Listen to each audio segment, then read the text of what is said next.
Começa agora mais um Identidade Pública. No programa de hoje, nós recebemos o ex-vereador e funcionário público aposentado, Írio Lanza. Nascido em Novo Horizonte, ele tem 75 anos, é casado e pai de 2 filhos, um teólogo e jornalista e outro administrador de fazenda. Írio Lanza ocupou uma cadeira no Legislativo araçatubense entre 1983 e 1988 pelo PMDB. E você vai conhecer agora um pouquinho dessa história. Olá, seu Írio, como vai? Oi, Nai, tudo bem? E você, como é que vai? Muito obrigada pela presença em nosso estúdio. É um prazer estar aqui. O senhor passou a infância em uma fazenda localizada na cidade de Valparaíso, se eu não estiver enganada. Quais as recordações que o senhor possui dessa época, seu Írio? Não foi numa fazenda em Valparaíso, foi em Rubiácea. Próximo. Isso é próximo. Meu pai comprou lá uma fazendinha, isso foi no início de 1940, por aí. E nós ficamos até 1950, quando eu fui para São Paulo, para fazer uma cirurgia ortopédica, né? E depois fiquei por lá e conheci esse pessoal todo que você vai perguntar depois. Mas foi lá em Rubiácea que nós vivemos. E lá como foi a sua infância? O senhor desde cedo já trabalhava, ajudava os seus pais? O problema é o seguinte, aos 4 anos de idade eu tive uma paralisia infantil. E isso aí me atrapalhou muito, inclusive, minha locomoção. Me afetou muito os pés. Tanto é verdade que em 1950 eu fui para São Paulo, fui fazer uma cirurgia muito grande, que me propiciou andar um pouco, entendeu? Andando com dificuldade, mas estou andando, graças a Deus, e o ortopedista que fez a cirurgia. Mas então, aos 4 anos, meu pai morava aqui perto, em Água Limpa, né? Ele morava numa fazenda ali, e ali eu adquiri essa herança, essa paralisia, e depois ele comprou uma fazenda perto de Rubiácea, no município de Rubiácea, e lá eu cresci até os 17 anos lá com ele. Ajudava naquilo que era possível, embora ele não precisava do meu trabalho, nem do trabalho dos outros, porque ele tinha empregado que fazia isso para ele, mas até os 17 anos nós vivemos lá, eu vivi com ele na fazenda.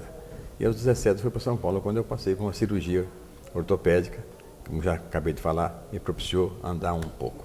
E até os 17 anos o senhor teve a oportunidade de estudar, mesmo morando na zona rural? Exatamente, nós tínhamos uma escola na fazenda. Essa escola chamada Escola Mista da Fazenda Guararema. Naquela época era muito dificultoso a professora ou o professor da aula, né? Porque eram aulas, classe mista, e era um problema para a professora da aula. Né? Mas estudei lá, foi bem, terminei o grupo lá, e depois eu parei de estudar, fui para São Paulo, quando eu comecei a estudar novamente, cheguei até o colégio, depois alguns cursos técnicos que eu fiz, e não tive o privilégio, comecei uma faculdade, mas parei, mas tive alguns cursos técnicos, propiciou ganhar a vida, e estou ganhando até hoje, graças a Deus. Como o senhor mencionou, aos 17 anos o senhor foi para São Paulo e acabou ficando por lá. Quanto tempo o senhor ficou em São Paulo? Eu fiquei 10 anos em São Paulo. E o que o senhor fez por lá nesse período? Em São Paulo eu fui chefe de montagem da Sempre Rádio e Televisão. Fiz um curso de televisão e lá eu fui chefe da montagem dessa firma. Mas trabalhei pouco tempo lá, porque não fiquei bem 10 anos lá. Porque quando foi já com 25 anos de idade eu vim para Araçatuba. E já tinha uma amizade com o Jânio Quadro. E aqui eu vim para fazer uma cobertura política para o Carvalho Pinto. Nessa época ele estava saindo, o Jânio Quadro, e estava lançando o Carvalho Pinto como seu sucessor. Carvalho Pinto era o ministro das Fazendas do Estado, que saneou, inclusive, o Estado na sua deficiência financeira, porque o Jânio Quadro foi um homem muito sério, muito trabalhador, muito boa pessoa, mas era uma pessoa que gostava de ver as coisas direitinho. E os seus assessores, por exemplo, eram homens experientes, inclusive um deles era o Carvalho Pinto, no qual eu vim aqui fazer uma campanha para o Carvalho Pinto nessa época. Antes de entrarmos nessa questão de como o senhor conheceu o Jânio Quadros, eu gostaria de saber como foi para um homem da roça, na verdade, enfrentar uma cidade do porte de São Paulo. Você conhece aquela história que a pessoa que não sabe nadar, mas quando a água bate, ele já aprende a nadar? Em São Paulo, eu fui morar com um tio meu, que ele era um oficial da Guarda Civil de São Paulo, e foi ele que encaminhou, inclusive, a cirurgia que eu tinha que fazer. E eu acostumei lá, foi crescendo. As pessoas, quando é nova, quando aprendem as coisas com facilidade, né? É bem mais fácil. Bem mais fácil, né? E aprendi a viver em São Paulo. Então, é verdade, quando eu vim para cá, você vai para lá. Eu vim e falei, vou lá fazer a campanha, a cobertura para o Carvalho Pinto, mas volto. Aí cheguei que ele ia fundar depois a faculdade de odontologia, e na verdade era para ser a faculdade de bioquímica, farmácia e odontologia. Farmácia nunca funcionou. Só funcionou odontologia, já foi aberto no meados de 1957 e está aí até hoje. É uma faculdade muito boa, muito famosa, a Unesp, você conhece bem a Unesp. Já teve melhor no passado, mas é uma boa faculdade. E eu falei, você quer ficar aí? Aí eu disse, acontece o seguinte, eu gosto tanto de São Paulo, né, gostaria de voltar, mas a Araçatuba estava desenvolvendo, era pequena, isso foi em 1956, entendeu? Um pouco antes, 55 para 56. E 57, quando nós começamos a trabalhar, está desenvolvendo, para quem sabe possa ter futuro aqui, né? E foi o que aconteceu. Foi o que aconteceu. Eu fiz um cursozinho para a faculdade e tive aqui uns amigos, Rolando Perry, não sei se você já ouviu falar dele. Rolando Perry já morreu, era um político fanático, né? Mas gente muito honesta, muito boa, e a família Perry aqui é muito grande. E ele era muito amigo do Carlos Aldrovandi, que foi o primeiro diretor da faculdade. E eu fiz um curso, um vestibularzinho lá e acabei ficando na faculdade, trabalhei 40 anos lá. E hoje, quando o senhor retorna para São Paulo a passeio, por exemplo, o senhor estranha? Eu vou dizer uma coisa para você. Eu prefiro não ir em São Paulo, porque São Paulo está tão difícil. Naquela época eu conhecia São Paulo. Hoje você entra lá, você não conhece nada mais. É uma barbaridade aquilo lá. Para você ir para São Paulo, você tem que ir já pensando onde é que você vai entrar, como é que você vai fazer, etc. Hoje, você errou uma entrada, você está perdido em São Paulo. Acabou, exatamente. Acabou. Naquela época era diferente, era a época do cinema, o desenvolvimento da faculdade, era cinema, circo e bonde nas ruas, entendeu? É uma delícia aquilo. Mas tudo isso acabou, um desenvolvimento bruto daquela cidade, impressionante, né? Da miséria como problema sério social, né? O senhor prefere Araçatuba? Prefiro ainda. Já está grande, estou querendo ir lá para Rubiaça.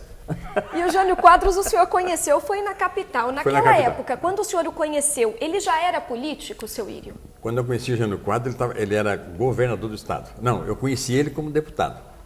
Inclusive, foi muito amigo do pai dele, Gabriel Quadros, né?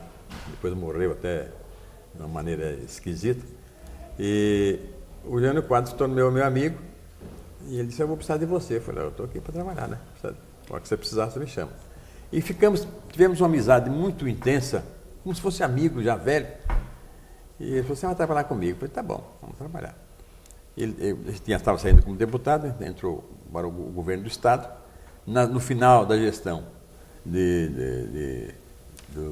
da administração do Estado, ele lançou o Carvalho Pinto, que era o seu, acabei de falar, ele era o seu ministro das Finanças. E eu andei no Noroeste inteiro aqui, Sorocabana, às vezes fazendo uma campanha para ele. Eu, um motorista, fiz a campanha nessa época, entrou também o doutor Aristides Pérez, que era médico da nossa cidade, que foi candidato a deputado estadual, ganhou também. E o doutor Paulo de Tarso foi essa pessoa com quem nós trabalhamos junto, entendeu? Você elegeram. E de lá para cá, fiquei na faculdade, o Jânio Quadros depois teve aqueles problemas de saúde, ele gostava, era muita boa gente.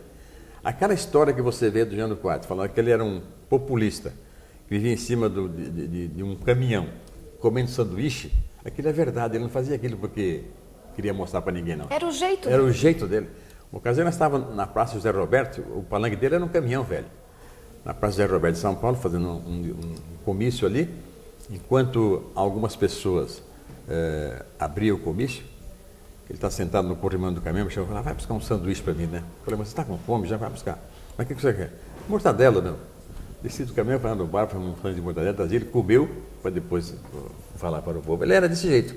Era o jeito dele, não fazia isso para mostrar para ninguém, não. Era o jeito dele. Era ele mesmo. Era o Jânio Quadros. E o Jânio Quadros chegou à presidência da República, mas acabou renunciando. E ele chegou a comentar com o senhor o porquê dessa renúncia? O senhor sabe o motivo? Olha, o problema é o seguinte, o Jânio Quadros é o seguinte, as forças ocultas é que não me deixam estar lá, porque o Jânio Quadros, ele tinha assim um lado socialista, Ele queria trabalhar em favor da pátria. Esse era o problema dele. E ele não falou por quê. Ele não é bobo, era muito inteligente. Ele não falou. Mas, nas entrelinhas da nossa conversa, a gente chegou à conclusão: ou você faz isso, ou você deixa de ser presidente. Entendeu? Isso é até chato de falar isso, mas é o que acontecia. Ali você não poderia administrar sozinho. Eu tinha que administrar com várias pessoas, às vezes fazendo coisas que você não queria fazer. Conta a história, né, seu Írio, que o Jânio Quadros renunciou porque ele pensava em ser reconduzido ao poder, com amplos poderes, por meio de um golpe de Estado. Isso tem um fundinho de verdade? Eu não sei se isso é verdade não, viu? Agora, que ele era meio socialista, ele era, isso não tinha dúvida. Mas ele era um socialista do bem, entendeu? Como é que é? Ele não era um socialista ditador, mas ele ditava as coisas para o bem do povo, para o bem do Estado, para o bem da nação. Não sei se isso aconteceu, não. Podemos dizer que ele era um amigo e um político confiável. Não tenha dúvida. Isso sem dúvida nenhuma. Não tenha dúvida. Enquanto ele administrou, ele era um sujeito fiscalizador. Ele foi prefeito de São Paulo e no dia do pagamento, ele chegou àquela fila de pessoas para receberem pagamento. Ele entrou na fila também disfarçado. Ele era danado de fazer essas coisas, disfarçado. E alcançou, através desse ato dele, uma porção de irregularidade. Mandou gente embora que não acabava mais da prefeitura. A pessoa que só vivia através das finanças do município, sem trabalhar. Ele mandou gente embora para Chuchu. Isso ele fez no Estado também. No Estado ele pegou um caminhonete, uma ocasião, um furgãozinho fechado, encheu de mercadorias, né? E andou pela noroeste toda. E sem nota as mercadorias. E chegavam nesses postos fiscais, e geralmente com a polícia militar que abordava. E o que tem? Tem nota. Não tem nota, não tem nota. Mas então, leva E a turma pegava e ia embora, só anotando. Mandou policial embora que não estava mais escrito. Coisa impressionante. E ele era um homem que gostava de fazer as coisas direito. Ele fracassou, não sei porquê. Ele tinha os motivos dele na presidência, mas o que eu sei do lado dele é exatamente isso aí. E foi por intermédio dele que o senhor chegou, então, acabando vir para Araçatuba. Intermédio dele. Ele foi que me trouxe para cá e levou a fundar lá uma faculdade. Foi ele que fundou a faculdade de odontologia. De odontologia de Araçatuba, hoje a FOA, né? Hoje a FOA. Conhecida FOA. FOA podia ser diferente, podia ser só FOA, né? Porque FOA é Faculdade de Odontologia, antes era Faculdade de Farmácia, né? Mas a farmácia não funcionou. Não funcionou, ficou FOA mesmo, Faculdade de Odontologia de Araçatuba. E foi lá que o senhor trabalhou, até se aposentar. 40 anos eu trabalhei lá.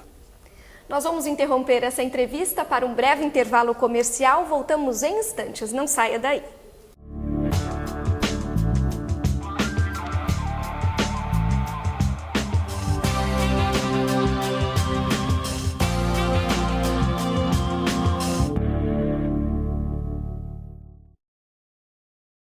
Audiodescrição.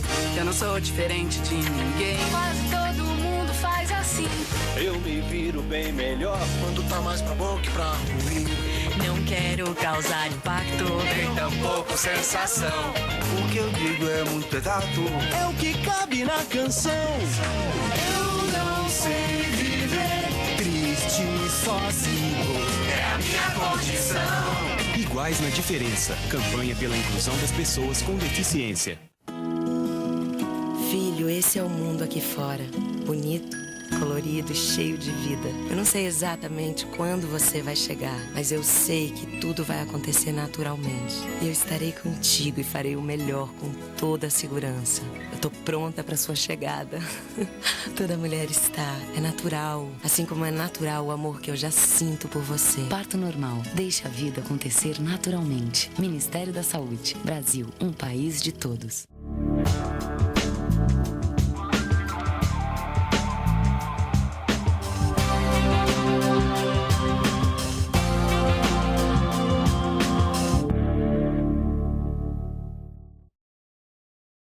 Voltamos a apresentar o programa Identidade Pública, hoje recebendo o ex-vereador e funcionário público aposentado Írio Lanza.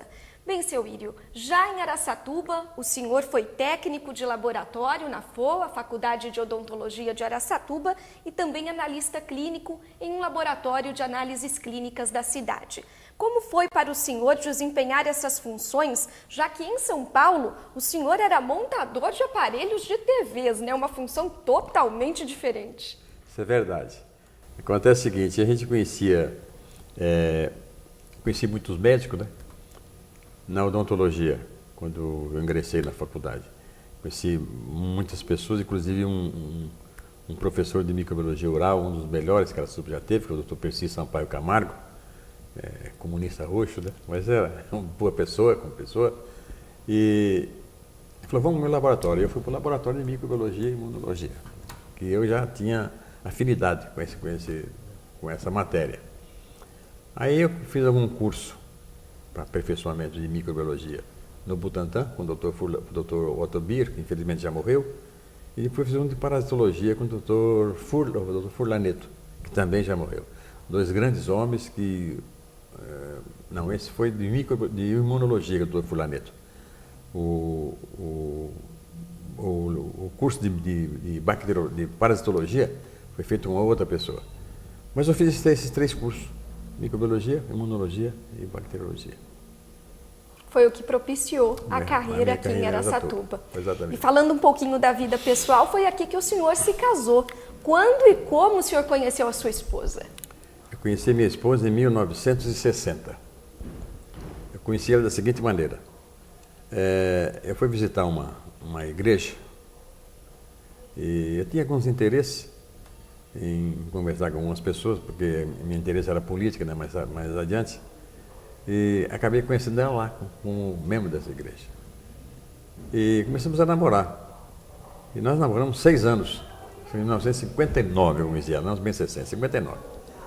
Em 1965 nós casamos. Tive 2 filhos, o Laerte, que hoje é jornalista e é teólogo, está no Rio Grande do Sul, e o Leandro, que é administrador de fazenda, que está aqui em Araçatuba. Então, os 2 filhos. Conheci ela aqui, casei aqui, os meninos nasceram aqui, casaram aqui. Hoje estão diferentes, mas cada um deles tem 2 filhos, tem um casal de filhos.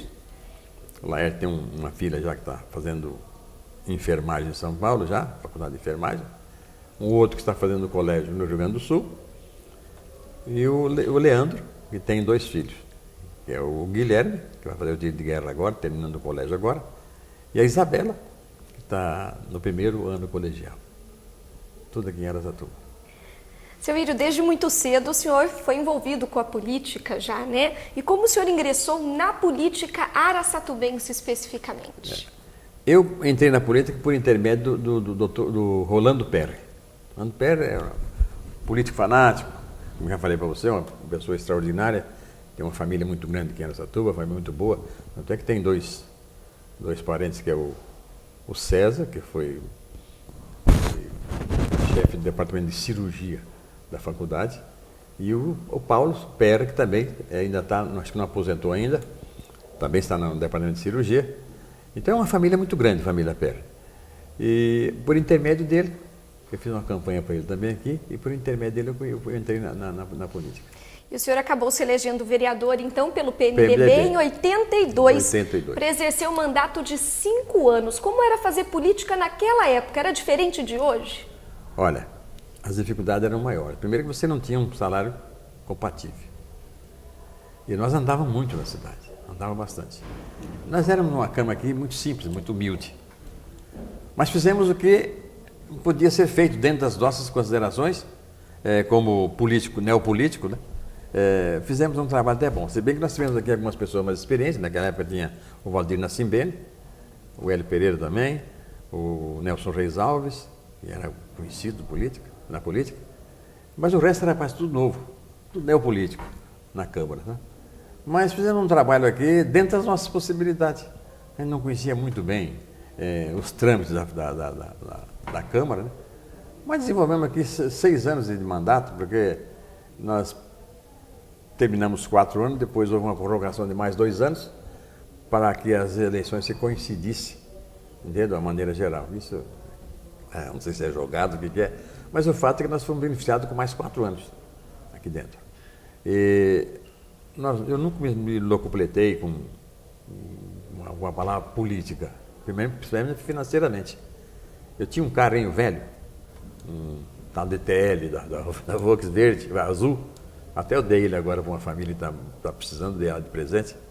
E eu entrei na cama com esse carro e saí com ele, mas de cabeça erguida, com esse carrinho. Nunca tive algumas propostas, eu não quero falar aqui agora no ar, né?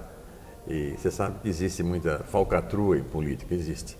Mas é possível você ser político honesto, é possível. Você pode não ter nada, mas é possível você ser. O poder não corrompe todo mundo. Não corrompe todo mundo. Não corrompe. E dentro desses 6 anos nós fizemos o que pudemos. Dentro da nossa experiência nova, nós fizemos o que pudemos. Trabalhamos bastante, andamos muito na cidade, exigimos muito, conversávamos muito. Nunca coloquei ninguém na prefeitura, nunca. Nunca pedi para o prefeito trocar um cargo falando, nunca fiz isso. Como era o seu relacionamento com o prefeito da época? Muito boa. Quem era o prefeito da época, o senhor se lembra? No começo era o Cinti. Depois entrou o Tinte, né? Porque o Cinti ele renunciou e anda fazendo umas besteiras aí. Nós estamos aí, estava em cima dele, ele acabou renunciando. Mas entrou o Tinte. Mas eu tinha um bom relacionamento com eles, muito bom. O senhor era um vereador, então, de situação, podemos assim dizer? Naquela época já se falava em bancadas? Não, falava muito em bancadas, só que eu sempre fui independente. Eu falava para o meu prefeito, manda, para você ter uma ideia, o prefeito, não vou dizer para você dos dois quem foi, ia mandando um projeto para a Câmara, me chamou e falou, está faltando seu voto para eu ficar, esse projeto ser aprovado. Aí eu falei, você manda, você sabe, você me conhece. Vou dar uma analisada dentro dos meus conhecimentos. Se eu ver que tem benefício para a população, você pode ter certeza que eu vou votar a favor. E o projeto beneficiava mais ele, eu votei contra. Ele era do meu partido, eu votei contra o projeto dele. Né? E até hoje ele não me vê muito bem por causa disso. Né? Mas eu nunca fiz conchavo político, nunca. Sempre votava aquele que precisava e rejeitava aquele que eu achava que devia ser rejeitado. E o senhor chegou a tentar a reeleição, a vereador?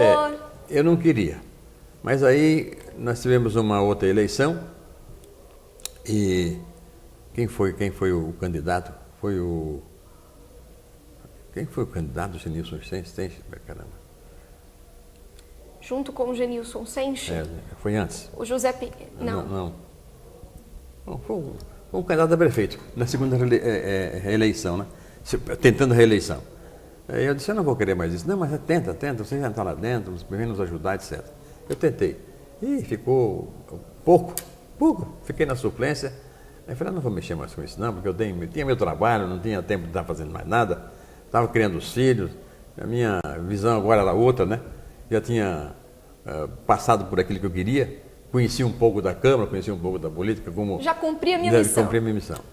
E nunca mais tive intenção, ajudo quem me pede, quando eu posso ajudar, eu ajudo. Eu não voto em qualquer candidato, tá? Não voto em qualquer candidato. Eu analiso a vida da pessoa para poder votar. Infelizmente, o Brasil está de uma maneira... Você viu agora o que aconteceu lá no Congresso, né? As coisas escondidas lá, que o homem disse que não sabia, o diretor disse que não sabia, o presidente da Câmara do Senado disse que não sabia, mas sabia de tudo, sabe de tudo, né? Mas então a política hoje está meia... Precisa de homens para consertar isso aqui. Mas uma coisa eu vou dizer para você, está difícil. A coisa parece que vai de mal a pior na política brasileira, infelizmente. Sabe por quê? Não tem punição. Isso aí a punição não é só benéfica para o político, em todos os lugares. O pai ou a mãe que não tem autoridade para administrar a sua casa, a coisa vai para o brejo, demanda. Assim é a política, é a mesma coisa. O senhor sente saudades, então, daquela época? Eu sinto, tenho saudade. Hoje, o senhor retornaria à política? O senhor já falou para mim que não, mas o senhor não deixa de ser um homem político. Não, isso não tenha dúvida. Mas não retornar, não. Assim, como é que fala? De corpo e alma. Falei, eu quero você vereador, você prefeito. Não, mesmo que eu não tenha condições de ser prefeito.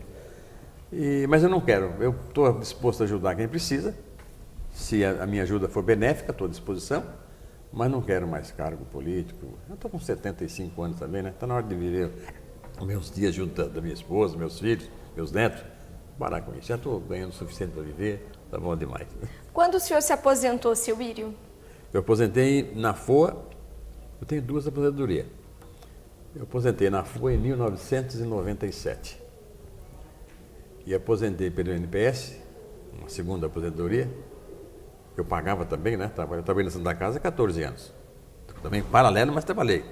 Para ter uma ideia, Vamos lá. eu pagava as 2 faculdades do meu filho. Então eu entrava na Santa Casa à meia-noite, a Santa Casa ficava na mão da gente à noite, saía 6 horas ia para a FUA, saía às 4 horas da tarde, das 4 ia para o laboratório, fazia análise clínica até 7h30, 8 horas, ia para casa, tomava um banho, deitava, levantava às 11 e ia para a Santa Casa. E ainda tinha um espaço que a gente tinha que arrumar para visitar a cidade, vinha para a Câmara também, e na segunda-feira. Mas eu fiz isso 14 anos, enquanto meu filho se formava. Uma rotina pesada, hein? Muito pesada. Acho que o senhor ficou um bom tempo só com as pernas para cima, Só né? engordando que eu não posso engordar. Seu Írio, a nossa entrevista está chegando ao final e eu gostaria de fazer uma última pergunta ao senhor. Qual o conselho que o senhor daria neste momento aos políticos que estão entrando na vida pública hoje, aos novatos? O conselho que eu posso dar é o seguinte, não sei se tem muito valor para as pessoas que estão entrando, mas o conselho é o seguinte, que vivam honestamente e não tenham medo de punição. O homem, eu estava dizendo aqui que a punição ela é benéfica para o sujeito, para a pessoa, tanto para o político como para qualquer um de nós, em qualquer lugar, em qualquer setor. Então o conselho que eu dou é o seguinte, seja honesto, seja direito, é melhor a gente manter a honestidade do que perder ela, ser achincalhado na rua, não é verdade? Se você perde a confiança, como a gente está vendo por aí, muita coisa que está acontecendo, é melhor a gente manter a cabeça erguida e falar que esse sujeito foi vereador, muito tempo eu fui prefeito, eu fui deputado, mas de uma vida ilibada e não trouxe nenhum desprestígio à sociedade. Eu acho que o vereador, o político hoje deve rever a sua identidade, ele herdou dos seus pais, se for honesto, e mandar isso para frente, não se corromper com aquilo que a política proporciona para a pessoa, porque brechas, válvulas ele vai encontrar mesmo, não é? Não ter essa visão de se corromper. É bom ver honestamente, pobre mas honesto. Seu Írio, muito obrigada por essa entrevista, muito obrigada por sua disposição em estar aqui com a gente hoje. Não, eu que agradeço.